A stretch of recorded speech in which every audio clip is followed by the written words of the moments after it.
Hello everyone and welcome to this channel. In this channel we will be talking about lifestyle, mindset and tools to absolutely transform your life inside out. So if you're interested in any of those, subscribe to this channel and stay tuned because there's a video that is uploaded every Friday and every week.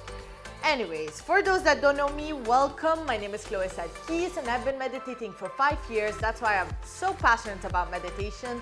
And I recently in my latest videos, what I talked about is how to meditate, what is meditation, the basics of meditation, science behind meditation. Probably will link those ahead if you guys want to go ahead and watch them afterwards.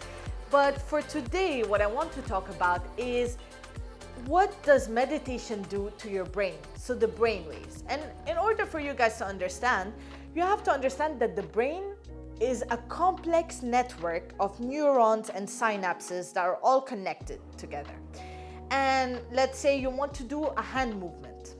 When you want to move your hand, what happens is those neurons and those are emitting an electrical impulse for you to be able to move your hand. And it is happening so fast. And that is a brainwave. And brainwaves have different frequencies and different speeds at which they operate. Why am I talking about brainwaves? Because when you're in meditation, the brainwaves in your head are changing to a different state. So let me dig deeper into the different types of brainwaves. Let's start with the fastest one, the gamma brainwave. It's 30 hertz and up. And the gamma brainwave is only activated when you're very in flow, very focused, very alert, and it takes a lot of energy. So when you're in that gamma brainwave, you know you're getting stuff done. You know you're in the flow. Now, the other brainwave is a beta brainwave. It's also very fast. It's from 14 to 30 hertz. And the beta brainwave is probably what you are right now, what I am right now. It's awake, it's alert, it's consciousness, and it's the most common one throughout the day. It's the most common one that people go throughout the day. So you're mostly in beta brainwave. And the overuse of that brainwave leads to stress and leads to anxiety and leads to fatigue. And yeah, it takes a lot of energy of the body as well. So we have to also be able to moderate that brainwave, you know, while operating throughout the day between beta, alpha, which gets us to alpha brainwave. The alpha brainwave is more of when you're slightly more relaxed. So when you are, you know, you took a warm shower or you are listening to some nice music, calming music, you just did a massage. And when you're in that state, you're able to tap into the subconscious beliefs. Now, the alpha state, which is between 8 and 14 hertz, I'm talking approximate numbers, but I'll probably post them around this as well. The alpha state is when you're able to tap into the subconscious beliefs. So when you're lightly more relaxed, you know, you just did a nice warm shower or these activities that relax you, you're able to tap into those subconscious beliefs. What does that mean? We, as humans, have consciousness and we have subconsciousness. Consciousness is everything you're aware of. Subconsciousness and unconsciousness is everything basically you recorded throughout your life, and there's a lot of traumatic events that are hidden there and probably that you don't even remember consciously. And subconsciously, for example, I'll give you an example. If you might believe that you're confident, you might believe that you are, you know, you're worthy, and you might believe that you want a relationship so bad, for example. But subconsciously, you're not ready for that. And how do you know when subconsciously you're in that thought? It's because your actions represent it. If you're acting or you're accepting situations that don't show that you're worthy, or you're acting in certain ways or manners, or for example, you say you want a relationship, but your actions prove otherwise, they prove that, you know, you want nothing to do with a relationship, and that's what happens. It's a conflict between the consciousness and the subconsciousness. And what alpha does, the alpha state, it helps tap into those subconscious beliefs. Now, another brainwave, which is even deeper, is the theta brainwave. The theta brainwave is even slower. It's like when you really relax. It happens when you first wake up or before you fall asleep, and you know, that feeling of lightheaded, you're still half asleep, half not, that feeling of like, you know, you're very deep into relaxation, your senses are withdrawn from the world, you're having vivid imagery in a sense, you're in the Theta brainwave. And when you meditate, at least when you meditate correctly, you either reach the alpha brainwave or the Theta brainwave. And I remember for me, for example, in the Theta brainwave, I've done really deep, that's when you really deeply meditate. So when you go in depth into your meditation. Personally, I've done that, I remember once. I meditate a lot, but I remember I always try to reach the Theta brainwave. But I remember once, I think I don't know how far I reached into the brainwaves because I don't have the ECG, but it was one marking experience for me because I did a guided meditation over boundaries. And it was like a 45-minute guided meditation. I was all alone in my meditation room. And I recall this experience as real as any other experience I've ever felt in my life. So the meditation went something like this. I went through this forest and I see this broken house, which is my house. And I just remember everything was broken. It was cold. The dishes were up to there. There was water dripping from the ceiling. There was a window broken. And I remember her guiding me through that situation. I just feel and recall that house, and I can describe to you that house in vivid details. And it just felt so cold. It felt so horrible to be in that house.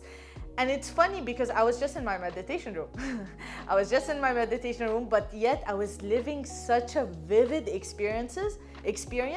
And you know, after the meditation afterwards guided me through cleaning that house, making it cozy, making it feel warm with the fire, with the lights, with the candles, cleaning it. Suddenly the dishes disappeared. Suddenly it looked really nice.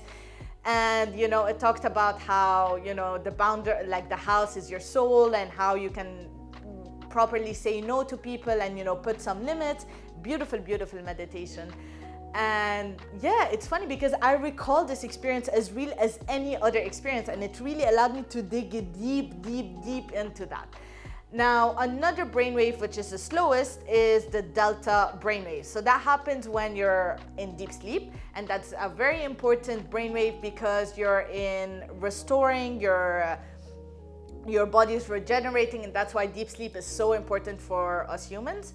And yeah, when you meditate, what happens is, at least if you are meditating right, you're either reaching the alpha brainwave, which is slightly relaxed. That should be the minimum you reach in a meditation, in a good, properly done meditation, or the Theta brainwave. Now, the Theta brainwave is really where the magic happens, but also in the alpha brainwave, you can also tap into those subconscious beliefs and change your life.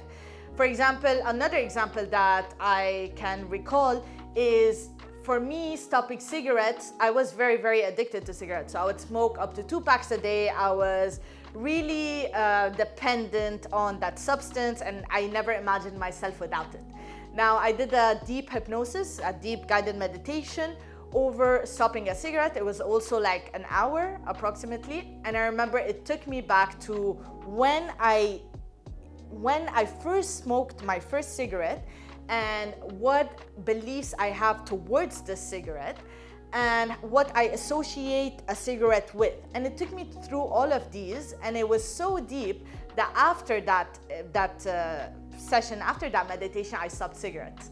So it can really, really affect your thoughts. I remind you guys that we have approximately between 12,000 and 60,000 thoughts a day. That's a huge, huge number.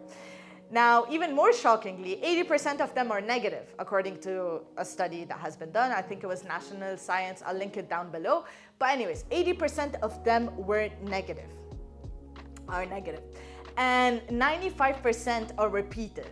So 95% of your thoughts are repeated the next day, and the next, and the next, and the next. And that's why we are always stuck in a box. We're always stuck in this routine. We're always stuck in a kind of thought pattern that we have. And if you kind of pay attention closely to your thought patterns, they repeat all the time. And so when you meditate, you're able to tap into those. You're able to tap into those thoughts and change those thoughts bit by bit. And when you change your thoughts, your actions change. And when your actions change, your life changes. So obviously, that's why I believe meditation strongly helps you change your life, because if you, change 0.1%, let's say, of your thoughts a day, or whatever number, 1% of thoughts a day, that is a huge number. Overall, after a year or two, you're going to see dramatic effects. And meditation is it's not you're going to do it once and you're going to see these amazing effects or anything like that. Meditation is a practice, just like working out is, but the consequences are real and the consequences are there, and it will really help you in so many areas. And yeah, you can always tap into those subconscious beliefs through meditation. You can always tap into those thoughts through meditation. And when you tap into those, you just gain. You gain so much. You gain your life. If you master your thoughts, you master your life. As cheesy as it is so true. So if you guys like this video, please give it a thumbs up and subscribe to this channel to see more videos like this. Don't forget, I put up a video every week, every Friday to be precise. If you have any recommendations, don't be shy, don't be afraid to contact me over Instagram or down in the comment section below. And I want to know, what is your experience with meditation? Tell me about the most vivid experience you've ever felt through meditation. Without further ado, guys, thank you so much for watching. I love you all.